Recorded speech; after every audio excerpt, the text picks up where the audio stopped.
Hi everyone, I'm Haley, the Ministry of Education Singapore. I will target on the fourth goal of Sustainable Development Goal, and I'll focus on the target 4.5, which aim to eliminate all discrimination in education, especially for disabilities. First of all, I'll talk about the background of special education. Here are some statistics on the disability situation in Singapore. There are about 3% of the resident population are disabled, and about 7,000 children are diagnosed with developmental needs yearly. And they suffer from different disability, which physical disability account the largest. Currently, there are 20 special education schools, which is called SPD schools in Singapore. From the graph, we can notice that around 27,000 students with mild special education needs are studying in mainstream schools, while about 7,000 students with more severe special education needs are in SPD schools.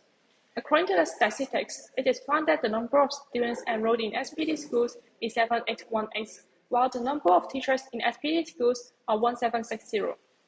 Thus, the student-to-teacher ratio is about 4.44 to 1. The number seems low as compared with the ratio of normal school, which is about 12 to 1, but we need to bear in mind that those students in SPD schools have severe special education needs, which require more intensive and precise caring from teachers. Thus, in order to promote a more inclusive learning environment of those students, we aim to further lower the ratio. Here is the salary comparison between the teachers in SPD schools and other specializations. The average monthly salary of teachers in SPD schools are about 3,000, which is much lower than the normal teacher, which is about 4,000. And the average salary in Singapore is about 6,000.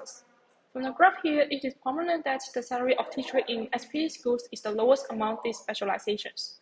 Therefore, for our proposal, we aim to increase the salary of teachers in SPD schools to the average salary in Singapore.